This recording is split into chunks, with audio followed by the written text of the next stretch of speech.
Pero, Cateriano, estamos aquí jugando a ser decoradores de interiores y nos fijamos cómo estaba.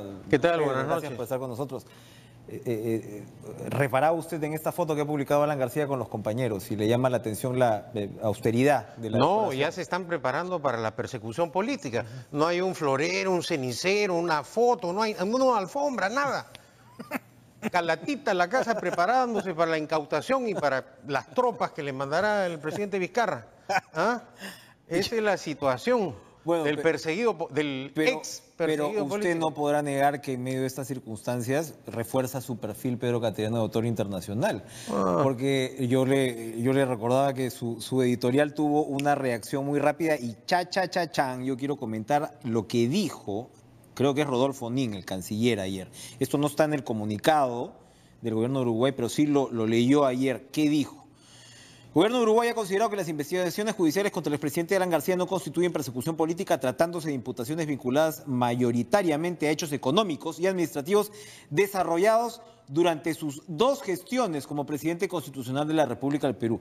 Eso tiene que ver con el caso García, con su libro, porque en honor a la verdad, García no está siendo ahorita investigado por sus dos gestiones, está siendo investigado por el tema del metro en su segundo gobierno. Eso quiere decir que usted, al parecer, dio numerosas entrevistas que han calado en el razonamiento no es para del tanto gobierno tampoco. uruguayo. Yo creo que han ocurrido una serie de hechos.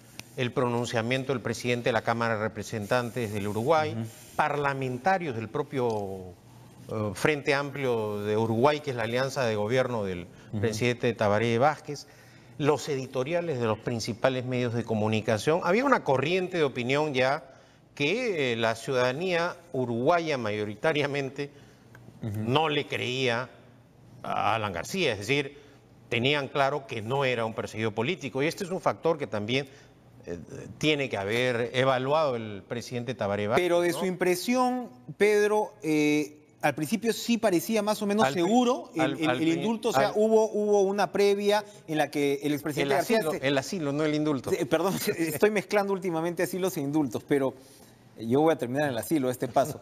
Pero él en estas conversaciones previas, en estas seguramente negociaciones, de repente recibió algún tipo, no sé si de garantía, pero sí de buenas señales con respecto a la consecución de este asilo. Es entrar al terreno de la especulación, ¿no?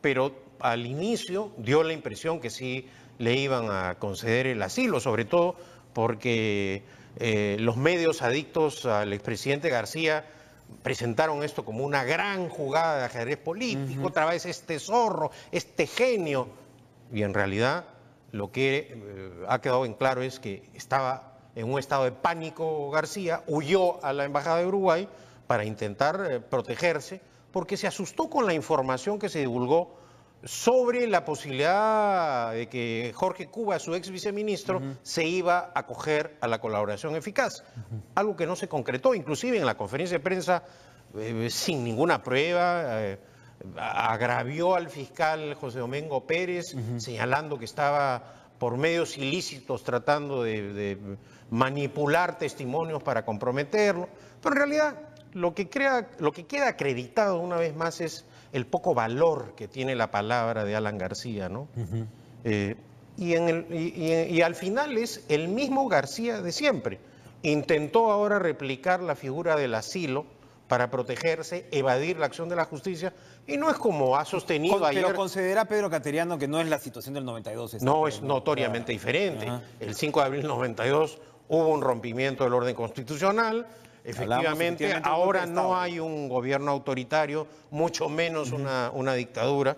Y creo que acaban de votar al presidente elegido, ¿no? Hace unos meses. Hace unos meses el Parlamento que lo controla el fujiaprismo forzó la renuncia de Pedro Pablo Kuczynski, ha violado permanentemente la Constitución, adulterando, modificando la Constitución vía reglamento. Es decir, un ejercicio abusivo del poder que creo, en este contexto, el día domingo tenemos la oportunidad de pronunciarnos y fortalecer, porque si bien es cierto hay una serie de propuestas legislativas, hay que marcar sí, sí, no, pero lo fundamental acá es el apoyo político al presidente Vizcarra para que acabe su mandato, para que no tenga esta amenaza permanente del fujiaprismo que no tiene cura, ¿no? ¿Puede volver a darse esta amenaza? ¿Puede yo creo que sí, recargarse? yo creo que sí. Y ¿No ha desaparecido? yo he sostenido además que hay que censurar la mesa directiva del Congreso que maneja el fujiaprismo. ¿Por qué? Lo de hoy día, por ejemplo, de proteger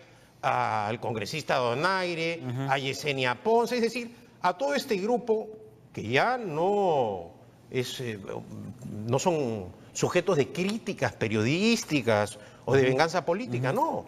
La Corte Suprema está pidiendo que se aplique la sentencia contra el congresista Donaire, ¿no? Lo ha dicho muy claro. El propio Víctor Prado ha salido a decir por qué toca cumplir con la acá sentencia. los actos del Parlamento ya están lindando con el encubrimiento delictivo, con una protección delictiva. Entonces, creo que está muy dormida la oposición. La oposición parece que está frente a un parlamento suizo. No, están frente a una mesa directiva que no solo ejerce abusivamente el poder, sino que, repito, sus actos lindan con los actos delictivos porque están encubriendo hechos que merecen sanción. ¿Qué pasaría si efectivamente se aprueba este proyecto de ley que elimina, no tenemos claro ahora si son las sanciones administrativas o las multas? Habían dicho que eliminaban las multas por no votar, ahora se dice que son las sanciones administrativas, me imagino que hay una suerte de confusión. ¿Qué significa que el Congreso quiera aprobarlo mañana? Bueno, modificar las reglas de juego un día antes de la elección, eso es locura, ¿no? Pero en fin, de este Congreso se puede esperar cualquier cosa, cualquier atrocidad. Entonces, por esa razón, repito, el día 9 de diciembre tenemos la oportunidad de decirle, oiga, hasta acá llegaron, pues, ¿no? Dejen gobernar al presidente Vizcarra. No es un tema de simpatías o antipatías. Los propios fujiapristas, cuando accedió al cargo el presidente Vizcarra, se comprometieron a facilitar la gobernabilidad del país. Pero vemos que no entran en razón, o el pánico, o la situación judicial o fiscal de García o de la señora K, llevan a esta actuación al margen de los intereses nacionales y con el único propósito, con el único objetivo político de ejercer presión, ejercer un poder para protegerlos, porque eso es lo que en realidad está aconteciendo, ¿no? El referéndum de este domingo es sobre todo, como lo estoy escuchando, es sobre todo un referéndum y una opinión ciudadana sobre el actual Congreso. Es decir, no podemos tener la ambición de que estas sean reformas que vayan mucho más allá. Estamos hablando de un momento coyuntural en realidad, y al final, como tal hay que tomarlo. Al final lo que creo es que las grandes reformas las tendrá que hacer el siguiente Congreso, el 2021, porque la responsabilidad de ahora no creo que estén en capacidad de acometer una tarea responsable los actuales congresistas. Marisa Glave llegaba al punto de decir hace unos días en este programa que se debería prohibir a los actuales grupos políticos volver a presentarse al próximo Congreso. ¿Podríamos llegar a tan lejos? Lo que pasa es que hay un cártel de partidos, ¿no? Las propias agrupaciones políticas exigen a sus adversarios para inscribirse electoralmente un requisito a la valla electoral que ellos mismos no han cumplido y que es un riesgo naturalmente para la siguiente elección, para las siguientes elecciones generales, y se podría cuestionar hasta la legitimidad. No hay que olvidar que ya electoralmente Fuerza Popular y el APRA han desaparecido con hechos objetivos. Van a desaparecer, ya no es posible que ellos en 2021 vayan a... No estamos hablando acá tergiversando cifras ni adulterando en las resultados regionales y municipales ya hemos tenido un resultado. Las elecciones regionales y municipales han sido resultados calamitosos para el fujiaprismo, ¿no? Ni una región, ni una alcaldía, ¿no? Y es el resultado de la sanción política del pueblo que les ha dado a veces la realidad. No podemos continuar con esta situación de obstruccionismo permanente. Felizmente el presidente Vizcarra ha asumido un liderazgo político y por esa razón tiene el respaldo ciudadano, pero tiene el gran problema que no lo dejan gobernar. Esa es la situación. Y si a eso le sumamos la actitud del fiscal de la Nación, Chávarri, los mecanismos que emplean para intentar amedrentar a las distintas autoridades, ciertamente estamos en una situación complicada. De la otra parte dicen precisamente que este enfrentamiento con Chávarri es lo que expresa la vena autoritaria de este gobierno. Bueno, no hay que olvidarnos que fue precisamente el fiscal de la Nación, Chávarri, el que amenazó mediante un tuit o a través de un tuit al presidente Vizcarra diciendo que ahora va a ver que lo voy a investigar por el aeropuerto de Chinchero, ¿no? Entonces, lo que tiene que hacer el presidente Vizcarra es defender el orden constitucional y su investidura, porque sabe que si claudican eso, lo que ocurrió con su antecesor. Entonces, por esa razón, acá tiene que actuar con firmeza.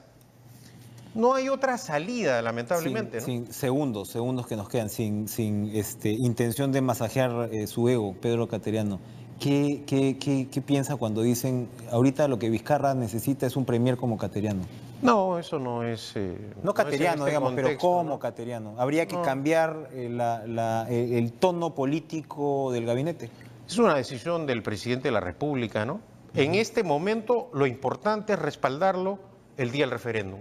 No solo, digo, se va a votar sobre las propuestas legislativas, sino este referéndum también implica un aval político para que el presidente Vizcarra continúe en el ejercicio de sus funciones. Muy claro sobre la interpretación, finalmente, de lo que es este referéndum del domingo. Gracias, Pedro Cateriano, por acompañarnos esta noche. Vamos a una pausa y regresamos con lo último de Cara a Cara.